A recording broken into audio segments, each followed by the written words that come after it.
What's going on? Boys, thanks to our patrons and Fiverr customers, subscribe to our Patreon free for behind the scenes stuff, arm yourselves, typology stuff.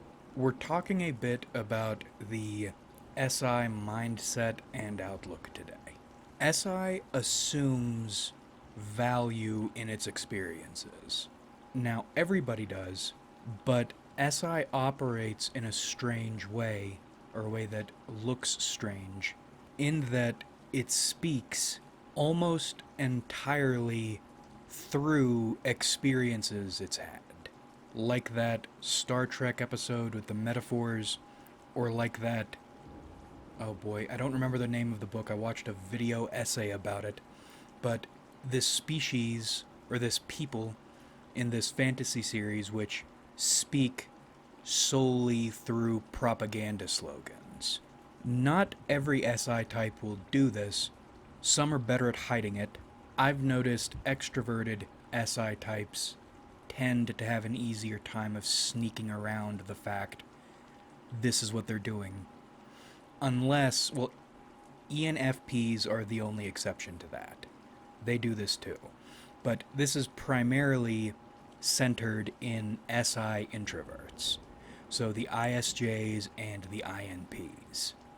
We have a tendency to view the world almost exclusively through other ways we have viewed the world in the past. And at the extreme level, this is just about literal. People able to communicate only through memories and anecdotes. But even if you're something like a forward thinking INFP, you'll still be engaging that future from a command center built out of your experiences. And I think this happens for two reasons. One, your experiences, if you learned something from them, found value in them, then they taught you something. They're valuable to you because they inform how you move forward. You've learned what to do and what not to do based on these experiences you've accumulated. But the second reason is a little more interesting, and I think it's the reason this habit you see more in the introverts. If you're an introvert, your dominant function, which is your sword function, and your tertiary function, which is your feeling okay relief function, both of those are introverted. That means most days when it's time to do and to relax, you will be working and relaxing internally, as compared to extroverts, who are the opposite. They do and relax externally. Even if they are alone, what they're doing or using to relax will be outgoing, outflowing, or maybe inflowing, flowing into them from the outside world. And with introverts, even when they are engaging with the outside world, it's usually to feed their inner world. But if you're an SI type, that puts you in an odd spot. Because what do you have? You have a stockpile of experiences, whether your SI is tertiary or dominant. And you aren't just going to let this stockpile sit there. You will work with it, mine it, ruminate on it. And this isn't like flipping through books or something, or just scanning, doing something just to do it.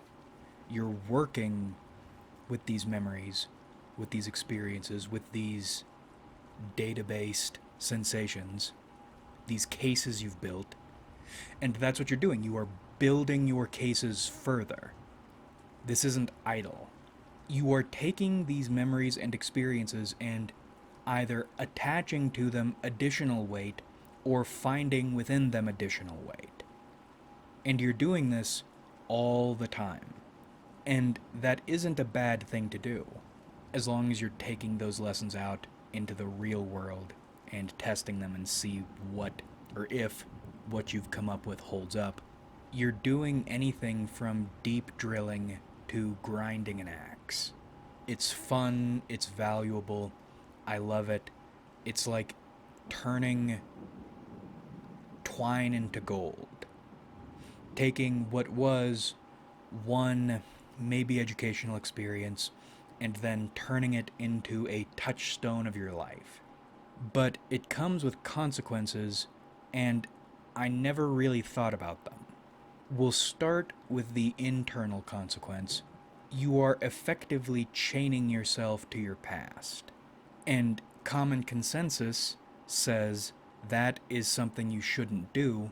I think you should, unless you want to have no identity, want to bumble around through life making all the same mistakes, or leaving your experience into wisdom assembly line terribly inefficient.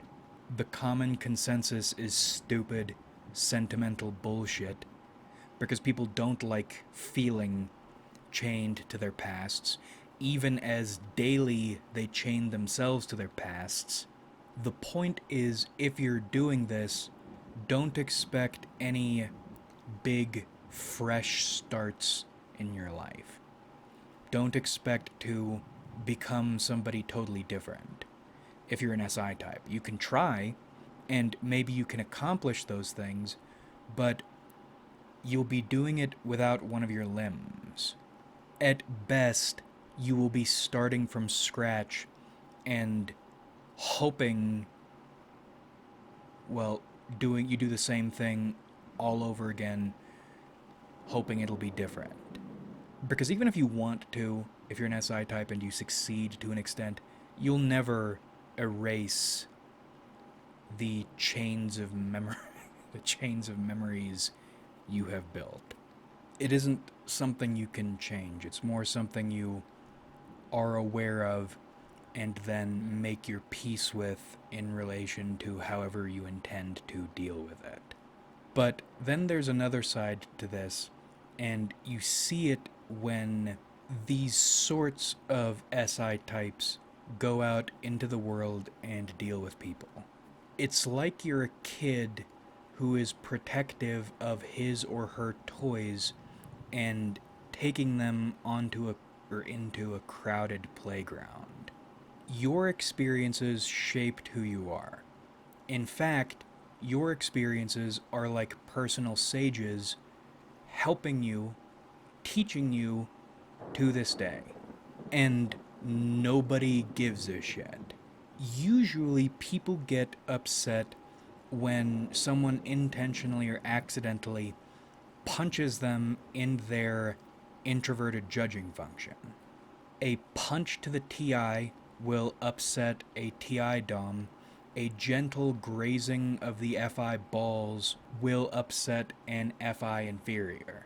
However, I think ISJs and INPs are even touchier, and it's because of SI. Where it is in their stacks and the ways they interact with it.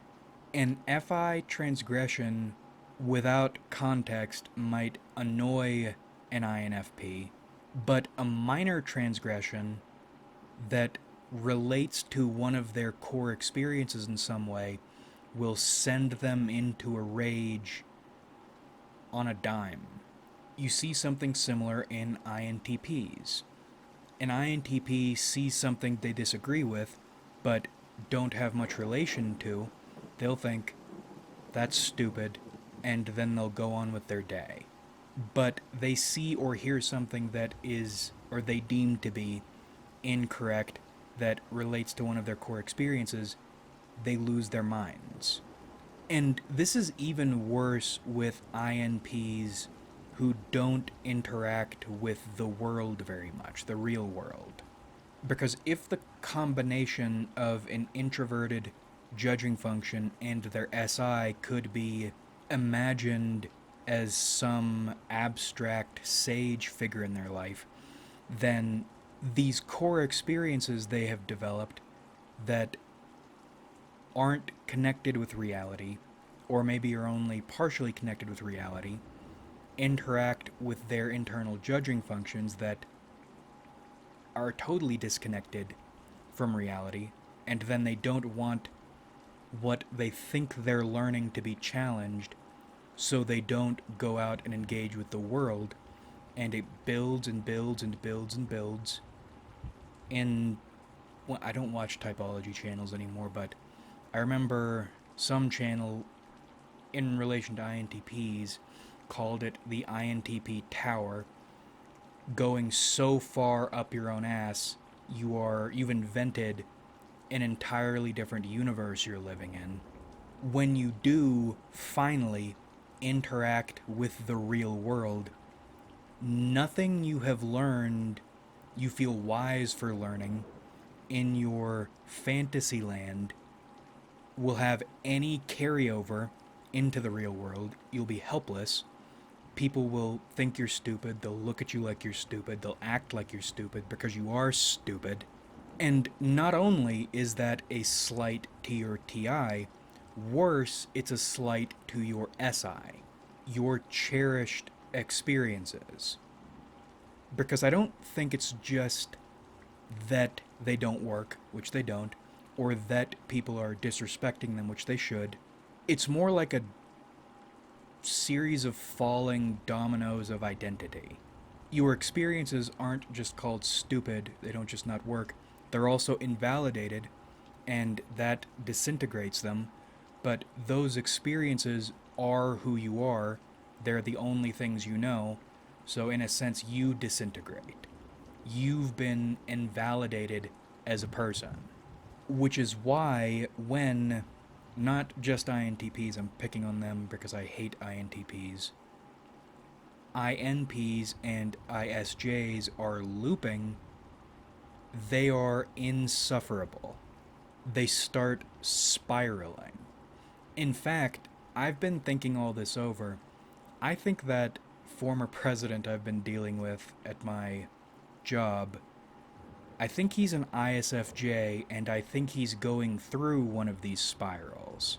And it's been uncanny to me this entire time, because I could never figure out if he was an INTP or an INFJ.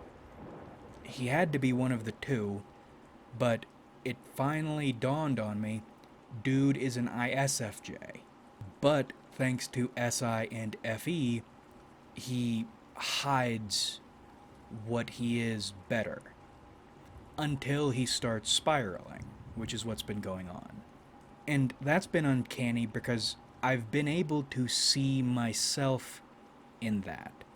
Another reason I'm thankful for my job, this career, even though I hate it sometimes, is it keeps me out of that. Or at least I hope it does. But that's something I think you can measure in results. Because if you are in this SI holding up, hiding away mode, you'll know it, because when you need to interact with the real world, you will be incapable of getting results. Because you've been feeding yourself self-soothing lies. Upon lies, upon lies, upon lies.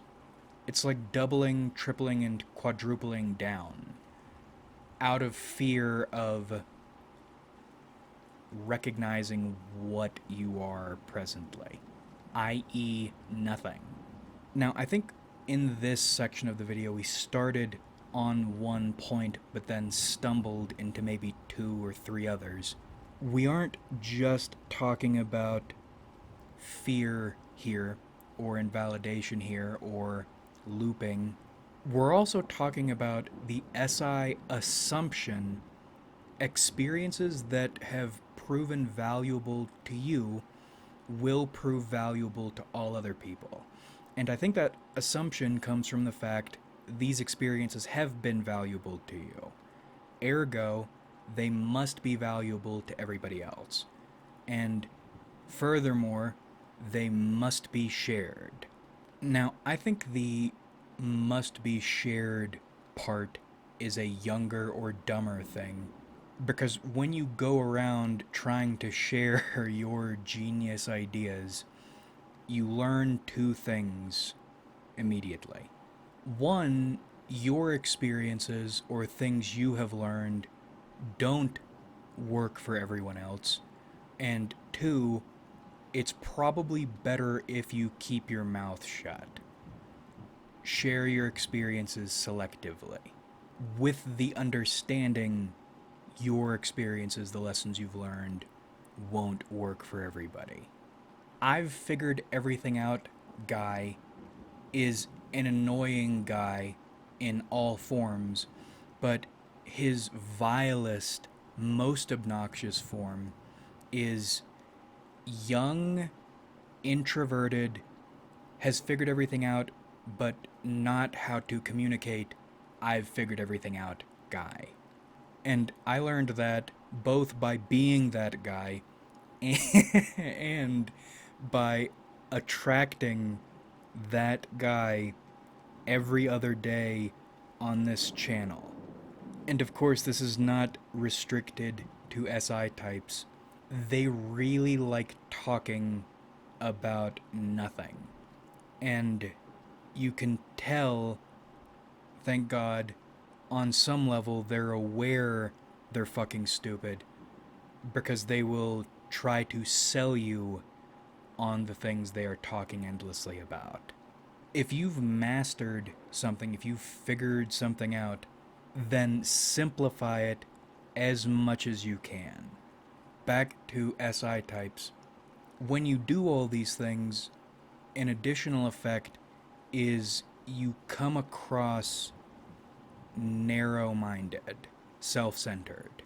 And why would it come across as narrow-minded or self-centered for you to be talking about trying to share with people your experiences and what they've taught you? It's because you and I and most people, it seems like, forget your introverted judging functions, the places they go within your own mind are peculiar. Two TI types seldom agree on anything. Same goes with FI types. There might be some general collective patterns these people agree with or your introverted judging functions agree with, but the more specific you get, the more isolated you become. And because you're doing all this work with your experiences internally by yourself with your introverted judging function, what you're extracting from these experiences is the most isolated, peculiar, personal information and lessons you can. Here's something you should try. The next time you are telling someone a story, relaying an anecdote or something, don't inject any of your thoughts, conclusions, or any personableness into the story. This is a fun tactic because, one, you get to be reminded how little you matter as an individual, because I've found when you tell stories that include very little of you in them, people will project their own lessons and conclusions onto the story. They'll start to tell you about your experiences, which, is a fuck you thing. It's my story. I'm a person. But again, you get that reminder that, one, you don't matter, and two, you get to see what they're about a bit. The world is at its most interesting to another person when you aren't in it. It's the least interesting to somebody and most revealing about you, most inviting of attack or dismissiveness toward you when you go into a rant to some poor woman about the way you watched a neutered dog hump someone's leg and then realized sexuality has very little to do with pleasure and everything to do with social displays. And that's what you should be looking for in the world, is the social displays and what they do to people. Because that made you wonder if anything in your life was real, anything you thought you cared about was real, if it's all just a series of displays. And she's just very uncomfortable wanting to go back and talk to the dude who introduced her to you.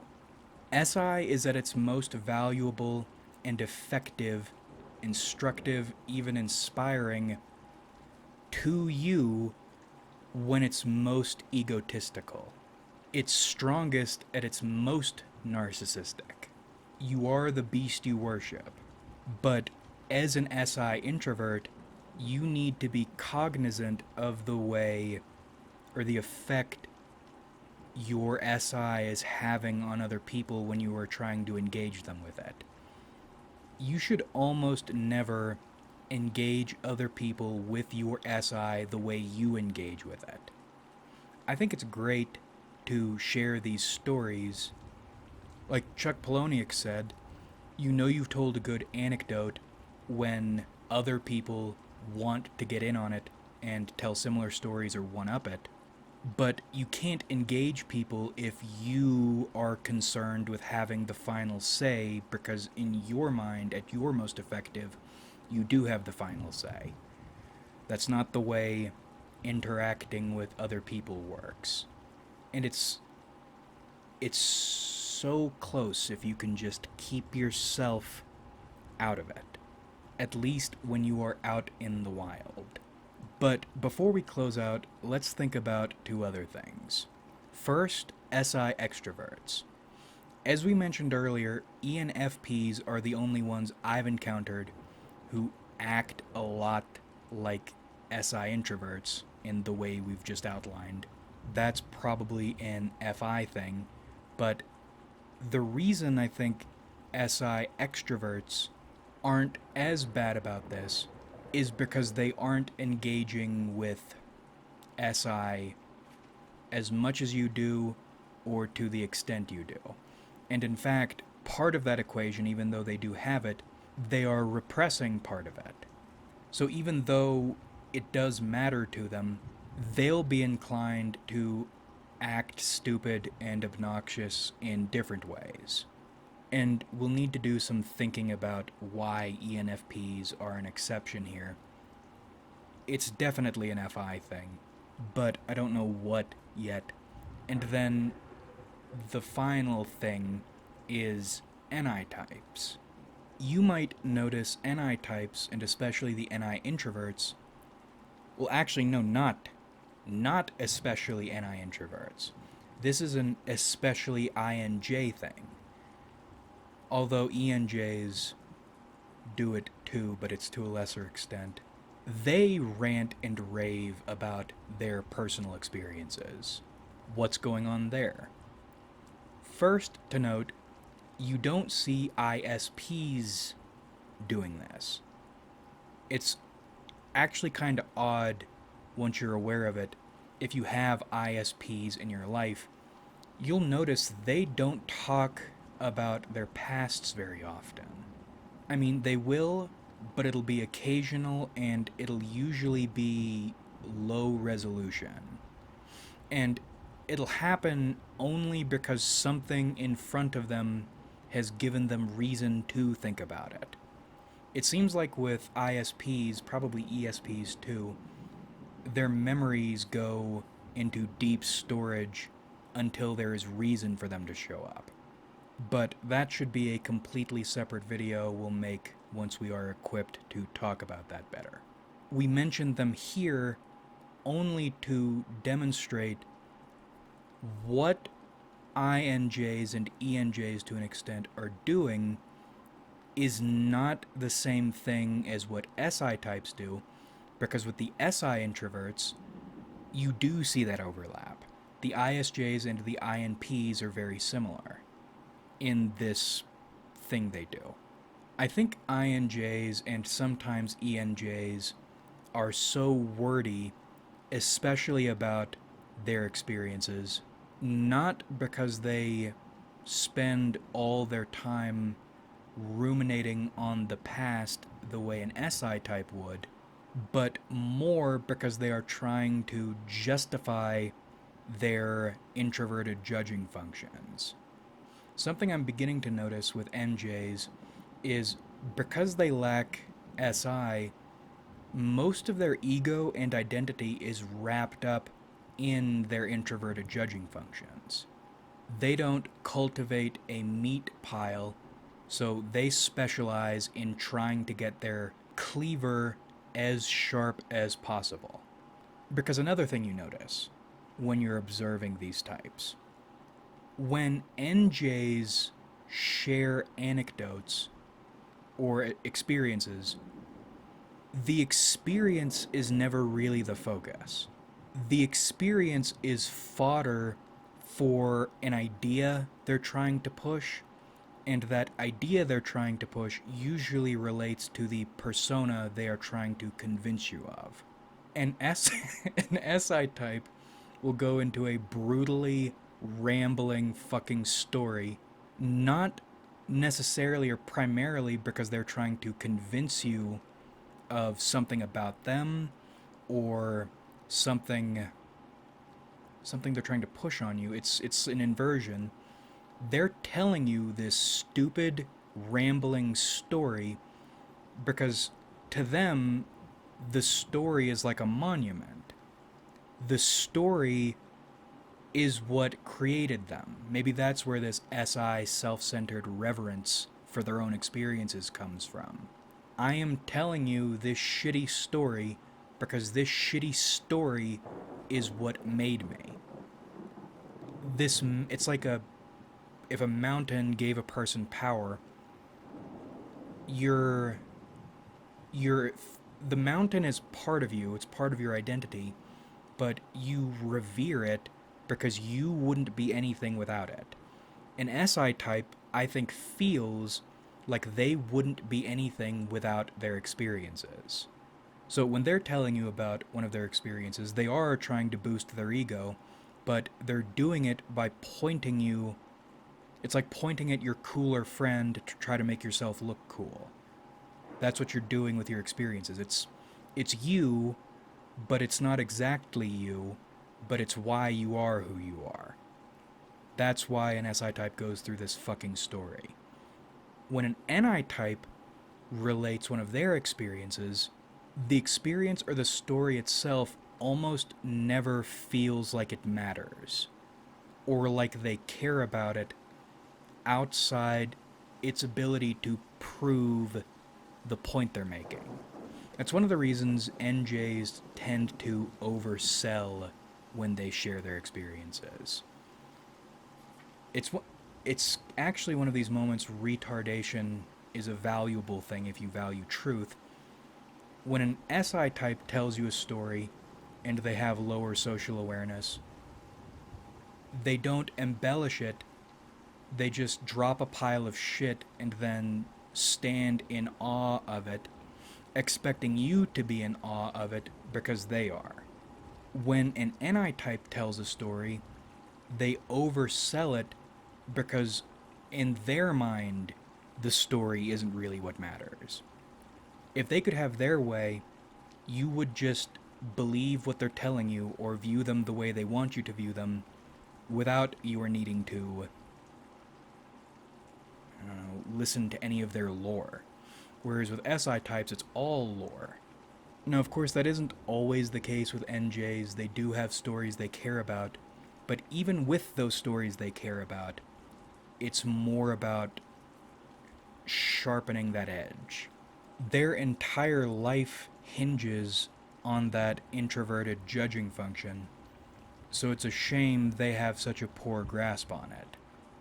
That's probably why ISPs don't talk about their personal experiences that much, or don't really... ISPs are weird the more you study them. Maybe they, among all the introverts, are weird introverts because they already have everything they need in a way that they don't need to experience scavenge or persona cell. They have work to do, but they already have what they need to do it. I'm not sure what's going on there, but they're weird, and we need to figure them out eventually. Summarizing this last section, in the absence of FI, the introverted judging function becomes the primary identity haver and takes on a lot more importance. Like if you enjoyed, subscribe if you haven't.